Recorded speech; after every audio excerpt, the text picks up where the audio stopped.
My hair is not cooperating with me today. Please cooperate here. Cooperate.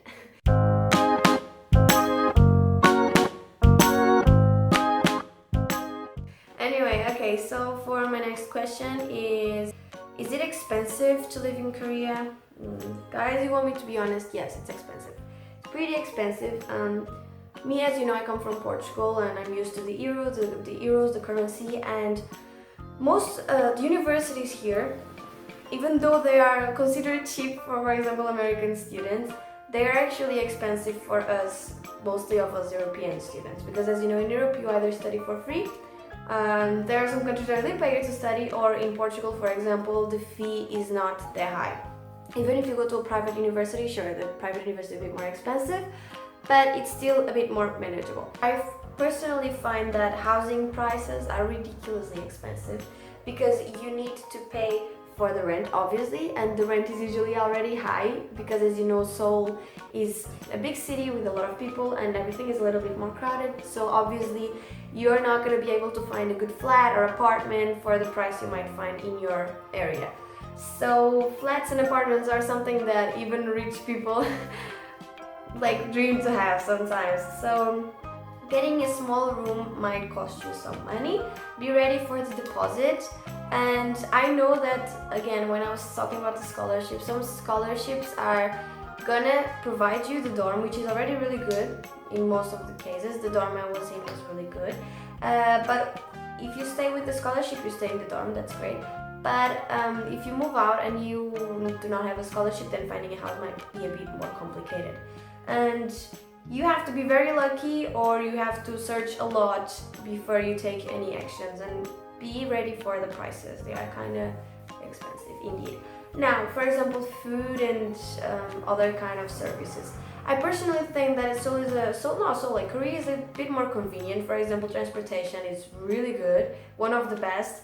The metro goes everywhere. It's not expensive. Taxis, if I would personally advise you to stay a bit away from taxis. You don't need taxis, you have metro as long as you don't stay until late. And bus is also cool. Like the bus system is also pretty nice. You have buses like every time, all the time, to also most of the locations. And food. Well, food it depends, okay? Obviously, if you are in a really popular area like Myeongdong, Hongdae, or whatever, you are gonna find that most of the restaurants in the area might be a bit more complicated. Itaewon especially. Itaewon is an area for foreigners, but then the restaurants there are like kind of expensive. So if you are in areas like that, then that's gonna be an issue. Depends. I mean, to me it's expensive because I'm a cheap potato. It's like 1,000 euro is already too much for me. Like, it's my problem. Basically, Seoul is an expensive city. You should be ready for that. Aside from the tuition, you have the living expenses, the housing expenses, and it can be kind of difficult to manage that, especially by yourself. Now, someone sent me also a question of how do you do to pay your tuition? How do you do to pay like your stuff? And it goes along with what I was just saying. In my personal case, when I was in Portugal, I worked to help my mom pay some documents, to help my mom pay some trip. Of course, it was not enough. You know how hard it is to find a job in Europe. Anyway, but now that I'm in Korea, I do have the scholarship, which helps me a lot. It's difficult to get, but I do get it, thankfully. It's something that I'm always concerned about, so my parents assist me with the remaining part of the tuition that I am not able to cover because of the scholarship. But when it comes to living expenses and food and the rest, it's mainly me, okay? I work a lot, but this is something you should be very, very careful, okay? And don't think that you can work obviously you cannot work for full time, because if you are here studying, that's going to be very complicated.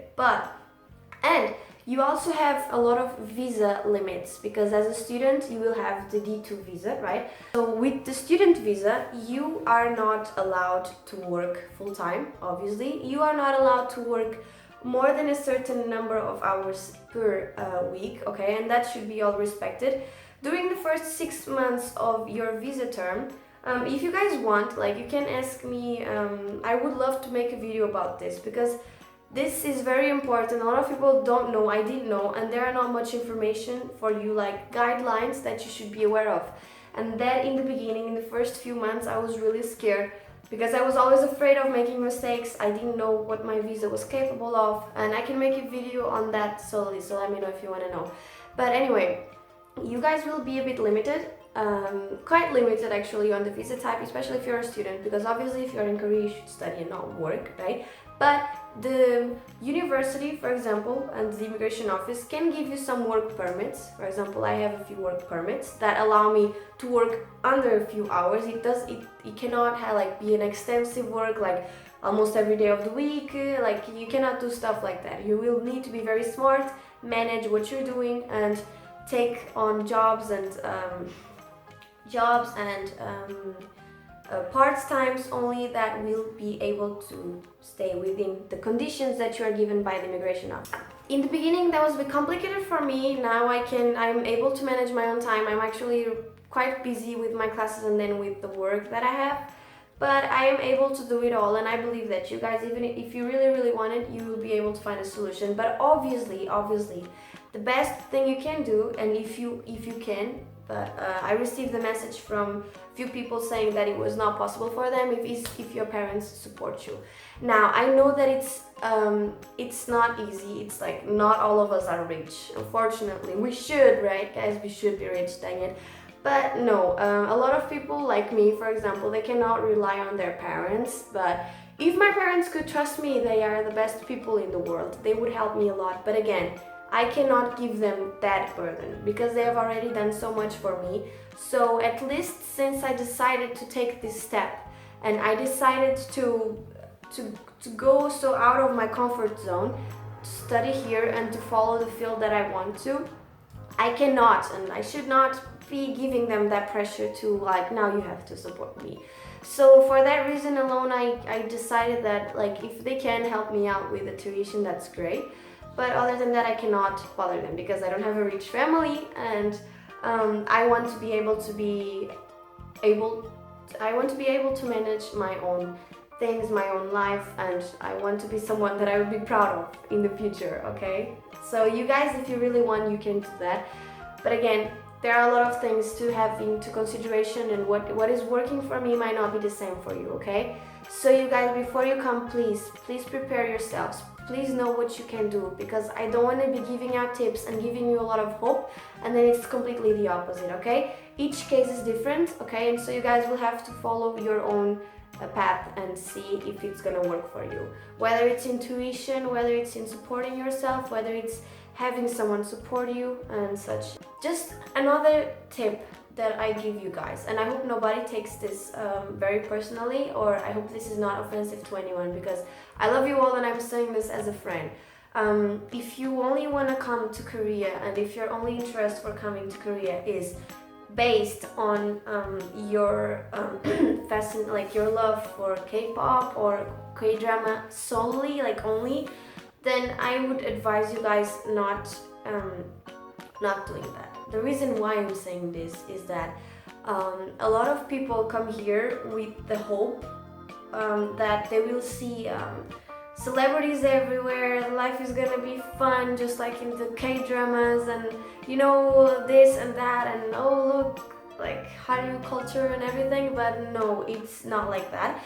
Obviously, yeah, you can still see celebrities if you go to concerts, but not everybody, and not any, like you don't see like, you know, K-drama is not happening on a daily basis, and I know you know that, and this is ridiculous for me to say, but I have experience of meeting a few foreign people, and that come here they try to study fully, and then they get a cultural shock because what they were expecting is not what is happening. So what ends up happening is that they go back to their countries, and meanwhile some money has been wasted, like their hopes and dreams crashed, and that's not pretty, okay?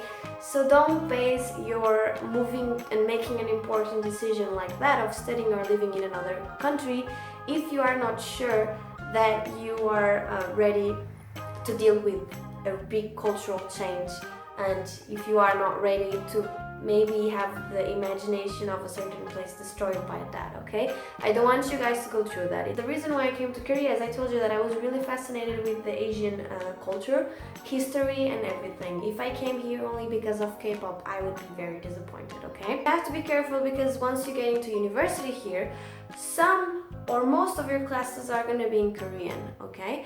So if you're not very good at Korean, and you still have a few years, if you really want to come and you want to be prepared, then make sure that you improve your Korean a lot, because it's not that some people are really good at English, others are not, but as you know, not everybody speaks good and understandable English. And obviously you are in a Korean university, even though the university, most of them that have many foreign students, they prepare a lot of English classes, which is great also for Koreans, but not all classes in all majors are in English, and you should be careful with that. Otherwise you're gonna be, oh whoa, how do I do now, like how do I study? And yeah, so take into consideration everything and make a really good decision based on a lot of thought, okay guys? So that's basically most of my advice. I probably forgot to tell you a bunch of things, a bunch of like good advices I have for you. So most of your questions, the most important ones and the ones that are worth mentioning, have been answered. I'm sorry that I could not answer to everybody's questions, but I was just scared that I would make the video a bit too long, and I believe it's gonna be quite long already. So sorry for that, guys. And I really hope that you got what I tried to say. I hope that I answered most of your curiosities, and I hope that if you guys really want it, I hope you really can achieve it, because nothing is impossible, and I hope you know that. So again, just a summary: search, inform yourself very well. Don't be afraid of being annoying. Being annoying is good when we want something, okay? Put that as a quote. Being annoying is good when we want something. So if you really, really want this, then fight for it. Thank you for watching, and let me know if you want to see something else in my next video, and I will probably be posting 2 more videos, and stay updated. I hope that I have enough time to post them within the same week, because I'm really busy and I'm trying my best to keep it updated. So thank you so much guys for watching. I love you all, and let me know if you want to see something else, okay? Pyong!